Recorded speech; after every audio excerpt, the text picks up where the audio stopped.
Hi everyone, and welcome to Coffee with My Sunshine. Thanks so much for coming by for another DIY. And if you're new here, I hope you like what you see and would consider subscribing. I would love to have you join my YouTube family. So today I decided to do a few Dollar Tree Christmas DIYs, and I also wanted to give the shaving cream flocking method a try. I will show you how that turned out shortly. But first I wanted to let you know some exciting news. I finally started that YouTube channel that I was talking about a few months ago, and I ended up calling it Life, Love, and Laundry. Over there is where I'm going to be doing my cleaning, cooking, shop with me, and lifestyle videos. So if you like that kind of thing, I would love for you to head on over and subscribe. I don't have any videos up yet, but I will be working on those shortly. So I'm pretty excited about that. I will have the link to my new channel in my description box and also in the cards above. So please, I would love for you to join my family over there as well. So let's get into today's DIYs. First, I want to apologize for the lighting because it gets so dark here early. I have to do some of the DIYs in the evening and the lighting is kind of crappy. So I'm going to be starting off with these wooden beads, and they're in this coconut shell. That's what I have them stored in my craft room. I believe I got these wooden beads from the Dollar Tree a long time ago. If not, I know they do have wooden beads, or you can get them at Michael's or Joann Fabrics, any kind of craft store. And I'm using thread because the hole in these beads is very, very tiny. And then I just kind of tied the thread around the last bead. So I'm putting a dollop of hot glue on both ends, and here you could go ahead and make some tassels and hot glue them on to the ends and make it look more like those wood bead garlands. But I kind of wanted these for one of my small Christmas trees.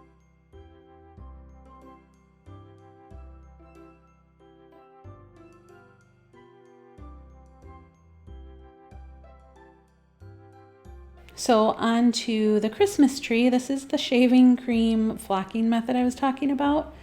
And they say to use shaving cream, white, like white Elmer's glue or whatever. I didn't have any, so I'm going with clear and a little bit of Mod Podge. I will link where I got the recipe in the description box. I didn't follow it completely because they were giving the measurements for a 5-foot Christmas tree, and obviously I'm not doing that. I'm just doing a little Dollar Tree Christmas tree. So after you pour in all your ingredients, you're supposed to whip it until it forms a peak, and then you can add any glitters or food coloring that you want. I'm just doing some really fine glitter. I don't know if you can see it there.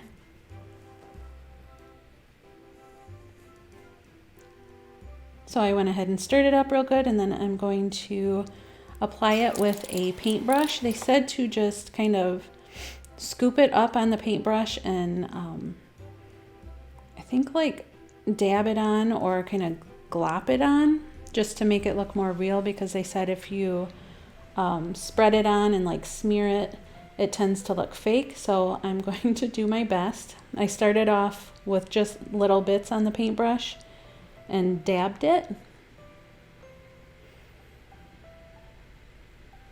And then as I got a little bit more comfortable, I started getting more and more onto the paintbrush and ended up getting like huge glops on there, which I wasn't sure how I would like it. And actually in the end, I really like how it turned out. I think I might give the whole tree a light dusting of white spray paint just to give it a more frosted look.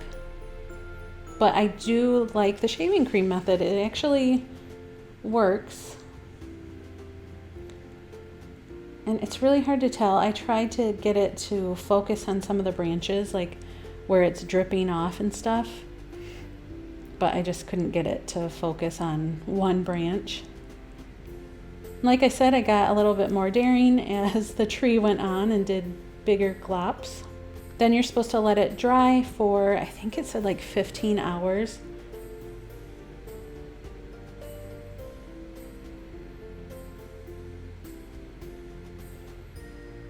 And then because I'm such a glitter freak, I wanted to add a little bit more glitter because I love the shimmery look. And I did sprinkle a little bit of Epsom salt on it. Those didn't end up staying as well as I wanted them to, but I will show you what it looks like after I let it dry overnight.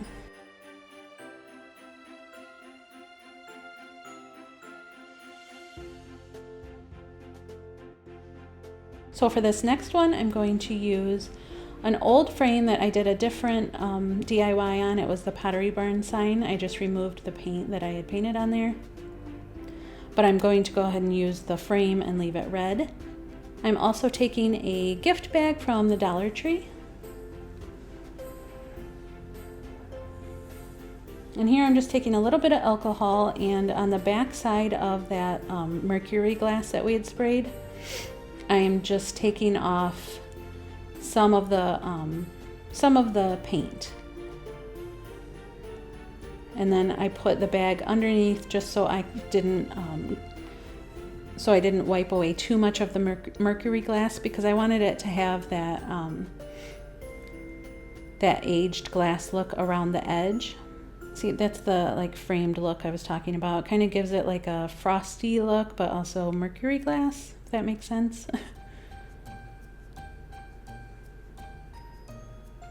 And then I just went ahead and removed the handles.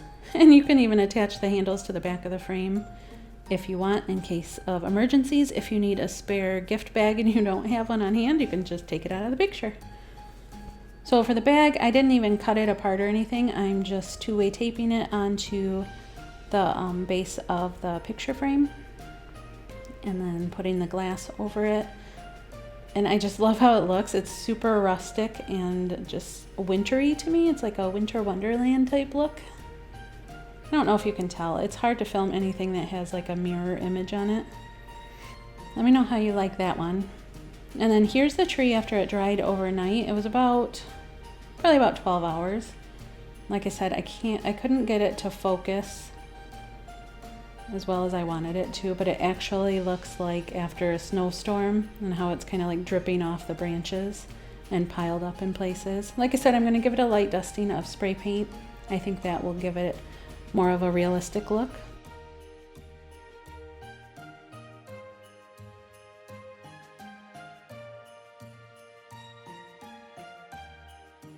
This is a scarf from the Dollar Tree, and I thought it would be super cute as like the skirt around this tree, and you can put it on the red side or the black and white side.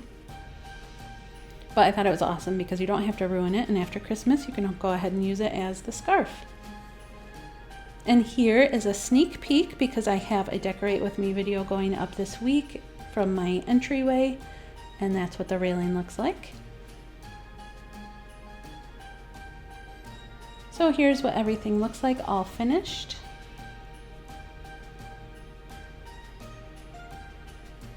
I'm super happy with how it turned out. So let me know what you guys think in the comments below, or just pop in and say hi. I would love to chit chat. And don't forget, this week I have my entryway Decorate With Me video going up, and I believe I will be decorating my bathroom in that one too. I'm not completely finished with the video. So if you're not already subscribed, subscribe and click the notification bell so you don't miss out on any videos that I put up. Thanks so much for watching, guys. I'll talk to you soon. Bye.